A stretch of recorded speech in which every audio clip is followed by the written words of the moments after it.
ఈనాడు 10 మార్కులు పత్రికా ప్రమాణాల 10 పాయింట్లే పెట్టినాం, 14 అయితే ఎక్కువ అవుతున్నాయని. ఈ 10 పాయింట్లలో ఇవాళ ఈనాడు దినపత్రికలో విశ్వసనీయత 8 మార్కులు వచ్చినాయి 10కి, నిష్పక్షపాతం 6 మార్కులు, సమతుల్యత 6, వార్తల వైవిధ్యం 7, భాషాశుద్ధి 8, సంపాదకీయం 7, నైతికత 7, స్థానిక సమస్యలు 7, విశ్లేషణాత్మకత 7, పేపర్ ప్రింట్ లోగో అంతా బాగుంది అని చెప్పి 8. మొత్తం 100కు 71 మార్కులు ఎందులో పత్రికా ప్రమాణాలలో, అందులో వార్తలు కాదు. ఇది ఈనాడు. నెక్స్ట్ ఆంధ్రజ్యోతి.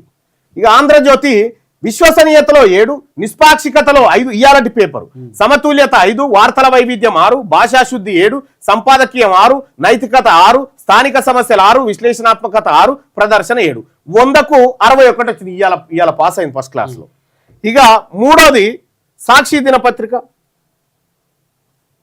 సాక్షి దినపత్రిక ఇవాళ పరిస్థితి ఎట్లా ఉంది ఆ పత్రికదంటే, విశ్వసనీయత 6, నిష్పాక్షికత 4, సమతుల్యత 4, వార్తల వైవిధ్యం 5, భాషాశుద్ధి 6, సంపాదకీయం 5, నైతికత 6, స్థానిక సమస్యలు 5, విశ్లేషణాత్మకత 5, ప్రదర్శన 6. 100కు 52 వచ్చినాయి. ఇక నెక్స్ట్ ఆంధ్రప్రభ. ఆంధ్రప్రభ పరిస్థితి ఎట్లా ఉందంటే, 10 మార్కుల్లో ఇలా మీడియా ప్రమాణాలు ఏమైనా పాటించిందా అని చెప్పి చూస్తే, విశ్వసనీయత 5, నిష్పాక్షకత 4, సమతుల్యత 4, వార్తల వైవిధ్యం 5, భాషాశుద్ధి 6, సంపాదకీయం 4, నైతికత 5, స్థానిక సమస్యలు 5, విశ్లేషణాత్మకత 4, ప్రదర్శన 4. ఇది థర్డ్ క్లాస్లో పాస్ అయింది. ఇక నెక్స్ట్ దిశ. దిశ పత్రిక 10 ప్రమాణాలను తీసుకున్నప్పుడు ఇక విశ్వసనీయత 8, నిష్పాక్షికత 7, సమతుల్యత 7, వార్తల వైవిధ్యం 7, భాషాశుద్ధి 8, సంపాదకీయం 7, నైతికత 8, స్థానిక సమస్యలు 8, విశ్లేషణాత్మకత 7, ప్రదర్శనకి 7 మార్కులు. 100కి 74 మార్కులు వచ్చినాయి. ఇలా దిశకే టాప్ మార్కులు వచ్చినాయి. ఇక తర్వాత దగ్గరలో ఉంది మన తెలంగాణ. విశ్వసనీయతకు 5 మార్కులు వచ్చినాయి, నిష్పాక్షికత 4, సమతుల్యత 4, వార్తల వైవిధ్యం 5, భాషాశుద్ధి 6, సంపాదకీయం 4, నైతికత 5, స్థానిక సమస్యలు 5, విశ్లేషణాత్మకత 4, ప్రదర్శన 6. ఇది థర్డ్ క్లాస్లోనే పాస్ అయింది మన తెలంగాణ ఇవాళ కూడా. ఇక తర్వాత వార్తా దినపత్రిక చూస్తే 10 ప్రమాణాలు ఎట్లా పాటించిందంటే, విశ్వసనీయత 6, నిష్పాక్షికత 5, సమతుల్యత 5, వార్తల వైవిధ్యం 6, భాషాశుద్ధి 6, సంపాదకీయం 5, నైతికత 6, స్థానిక సమస్యలు 6, విశ్లేషణాత్మకత 5, ప్రదర్శన 6. మొత్తానికి 100కు 56 మార్కులు వచ్చినాయి. సెకండ్ క్లాస్లో పాస్ అయింది వార్తా దినపత్రిక. సాక్షి అయిపోయింది.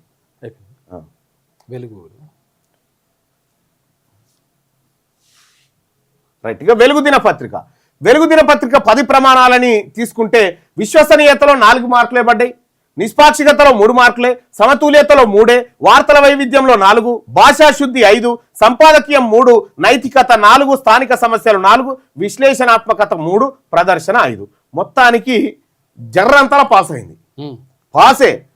పాసే అతి కష్టం మీద అయింది. 100కు 38 మార్కులే పడ్డాయి వెలుగు దినపత్రికకు.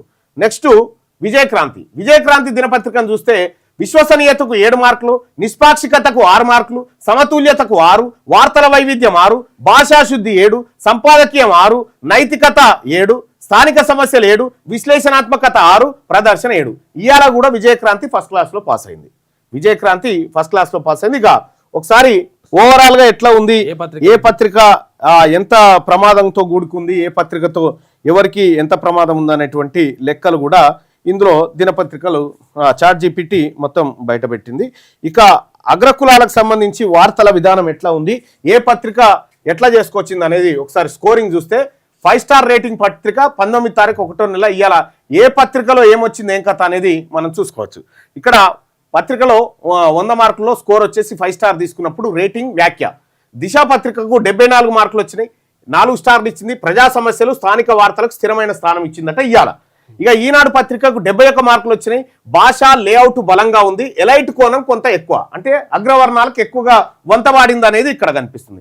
విజయక్రాంతికి 65 మార్కులు వచ్చినాయి, 3.5 రేటింగ్స్ వచ్చినాయి, మిశ్రమ ధోరణి, రాజకీయ ఫోకస్ ఎక్కువగా కనిపించిందని చెప్పి ChatGPT చెప్తా ఉంది. ఇక ఆంధ్రజ్యోతి దినపత్రికకు 3.5 రేటింగ్స్ వచ్చినాయి, ఎలైట్ రాజకీయాల ఆధిక్యం, అంటే ఉన్నత వర్గాల రాజకీయాన్ని ప్రతిబింబిస్తా ఉందట. ఇక వార్తా దినపత్రికకు 3 రేటింగ్స్ వచ్చినాయి, సగటు జర్నలిజం లోతు పరిమితం ఉందట.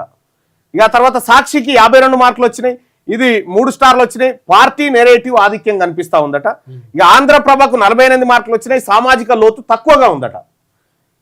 ఇక మన తెలంగాణకు 48 మార్కులు వచ్చినాయి. ప్రభుత్వ అనుకూల ధోరణి ఎక్కువ కనిపిస్తా ఉందట. ఇక V6 వెలుగుకు 2 స్టార్లు వచ్చినాయి. యాడ్స్ ప్రచారం ఎక్కువ, న్యూస్ తక్కువ అయినాయట దీంట్లో.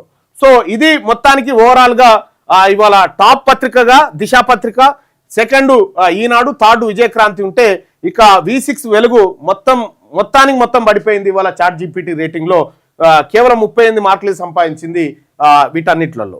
సో ఇది దినపత్రికల పైన ChatGPT ఆర్టిఫిషియల్ ఇంటెలిజెన్స్ చెప్తున్నటువంటి అభిప్రాయం ఇది. ఇక రెండో అంశం ఏంటంటే తెలంగాణ రాష్ట్రంలో ఈ లైవ్ చూస్తున్నటువంటి మిత్రులారా, సోదరులారా, ఈ యూట్యూబ్ ఛానల్ ఏదైతే మేము ఇస్తా ఉన్నామో ఇది ఫ్రీ కంటెంట్. ఇది ఫ్రీ కంటెంట్. మీరందరూ కూడా ఫ్రీగా దీన్ని వాడుకోవచ్చు.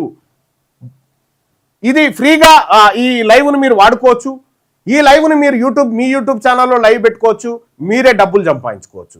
ఎందుకంటే ఈ మీడియా భాగవతం అంతా బయటపడతా ఉంది, మెయిన్ స్ట్రీమ్ మీడియా కాబట్టి. సో అవన్నీ అగ్రవర్ణాల తొత్తులుగా మారిపోయినాయి కాబట్టి మన వర్గాలకు, మన మెజారిటీ ప్రజలైనటువంటి బిగ్ క్లాస్ వర్గాలకు ఉన్నది సోషల్ మీడియా.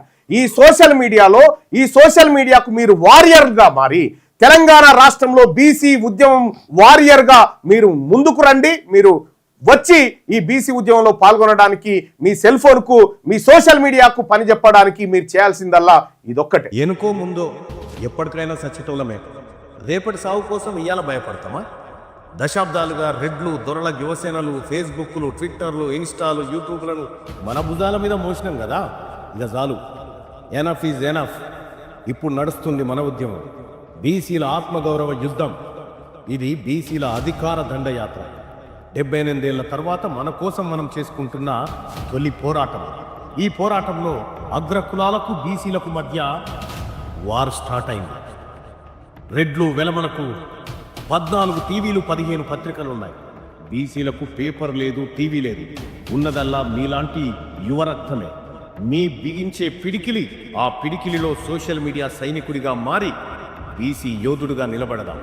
రండి బీసీ వీరులారా, వీర సోషల్ మీడియా సైనికులారా. చేయి కలిసింది, అధికారమే మిగిలింది.